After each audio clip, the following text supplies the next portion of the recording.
Another Olympic athlete has cast doubt on the performance of Chinese swimmers at the Paris Olympics. Britain's three-time Olympic gold medalist Adam Peaty said he wants, quote, cheating Chinese swimmers out of the sport, and urged the World Anti-Doping Agency to, quote, wake up and do your job. Post reporter Paul McNamara joins us now from Paris to walk us through the controversy. So, Paul, another Olympic athlete has accused Chinese swimmers of cheating. What's behind the latest controversy? Hi, Rahina. Yes, nearly 48 hours since the swimming meeting ended here in Paris, but still the controversy rumbles on. People still pointing the finger at Chinese swimmers, even though Michael Phelps told us yesterday that he was going to refuse to point the finger at Pan Jianli, the man who won the 100 meters freestyle in a world record time. But walking us back to the beginning, this goes back to the case of 23 Chinese swimmers failing a doping test prior to the Tokyo Olympics. They tested positive for the substance trimetazidine, which is a heart medication that increases blood flow to the heart and therefore improves endurance. Those tests were then kept quiet or hushed up by the Chinese authorities. WADA were compliant in that. They decided that they had no reason or no cause to become involved in the case. They weren't able to travel to China at the time to investigate because of the COVID pandemic. The Chinese have always claimed those tests were the result of contamination in a kitchen where the swimmers were eating. Ultimately, those athletes were allowed to compete in Tokyo. That story only came to light in April this year. And then a number of those swimmers are in Paris for this Games. Two of them, Qin Haiyang and Sun Jijun, were in the men's 4x100 medley relay team on Sunday night. They won gold. Britain, featuring Adam Peaty, came fourth, so missed out on a medal. Adam Peaty afterwards said he had no faith in the system. There's no point in winning if you're not winning fair. And he's just the latest voice to be added to this story around the Chinese swimming team.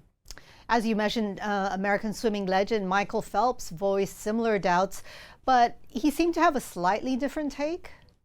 Yeah, when he was working for television after Pan's 100-meter freestyle final, Michael Phelps said that he couldn't understand what he'd just seen and it was mind-blowing. And the insinuation there is pretty clear. But we actually spoke to Michael Phelps yesterday. A number of journalists had the chance to talk to him.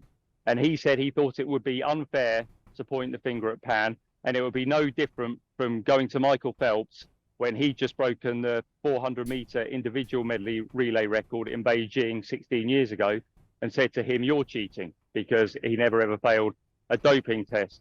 What Michael Phelps did say, though, was that we have to wait for all the facts before we can make a full judgment.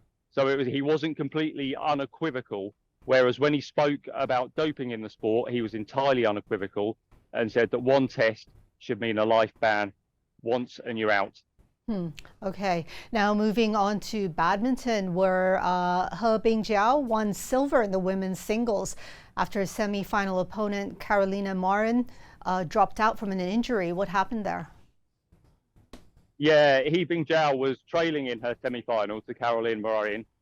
The Spaniard has had a number of knee injuries. She won Olympic gold in 2016. She missed Tokyo with injury. She's come back from 2 serious surgeries. She looked to be going at 31 years of age for this dream comeback and an Olympic gold. But in the semi-final with He, she suddenly slumped to the floor. You could hear a big cry in the arena of, oh no. And immediately it became clear she was in a lot of trouble. She had to pull out of the event. Her coach has subsequently said that this actually could be career-ending for Carolina Marin. In the final, He Bingjiao was beaten by An Si-young, the South Korean world #1. Which was no surprise. The 22-year-old Korean is a fantastic player. She's sweeping all before her in women's badminton at the moment. But after the final, it was a nice touch from He. She went onto the podium and she took a little pin of the Spanish flag just to show that she was thinking of Carolina, who obviously very upset at the moment and wondering what the future holds for her. Yeah, wasn't there a similar incident as well in gymnastics when Brazil's Rebecca Andrade bested Simone Biles? Can you tell us about it? Yeah, absolutely. When they all climbed onto the podium, it was 2 Americans. It was Simone Biles and Jordan Childs, with Rebecca Andrade on top of the podium. And the 2 Americans both bowed down to the Brazilian in recognition of her brilliance. And it was illustrative of a lot of the camaraderie and sportsmanship at these games. And that was something Michael Phelps talked about yesterday, actually, how he said every Olympics he went to the Olympic Village. He didn't want to take himself away to a hotel and box himself off because he wanted to really enjoy the Olympics for everything it stands for. But he also said that's why doping pains him so much. It breaks his heart, he said, because it just goes against everything about the Olympic spirit. What we've seen from he yesterday and from Simone Biles and Jordan Childs was it was the embodiment of that Olympic spirit that Michael Phelps was talking about. Yeah, no doubt that'll be another one of those iconic moments. So what else should we look out for on day 11 of the Games? Well, China are going to try to continue their complete dominance in the diving arena. They already have 4 gold medals from 4. And this afternoon, Quan Hong Chang and Chen Yuxi will both go for 10-meter platform gold. And it will be an enormous surprise if they don't finish number 1 and number 2. In the volleyball arena, as we talk, actually, China are playing Turkey in a quarter-final. So the potential to set up a semi-final in 2 days' time there. Now, boxing tonight moves to Roland Garros. It's going to be a fantastic scene on centre court there. What is traditionally, obviously, the tennis stadium that hosts the French Open.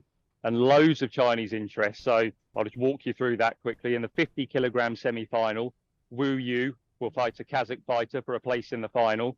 The 66-kilogram semi-finals have a lot of interest. Yang Lu is facing Chen Nian Yin of Chinese Taipei.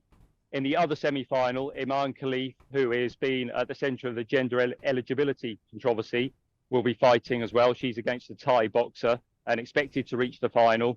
And then finally, topping the bill, the headline fight, the 60-kilogram final, Yan Wengli will face Kelly Harrington, who's the defending champion from Ireland in that competition. Back over in the athletics arena, that all carries on. It's a 200-meter women's final where Gabby Thomas is probably the favourite. She was bronze medalist in Tokyo.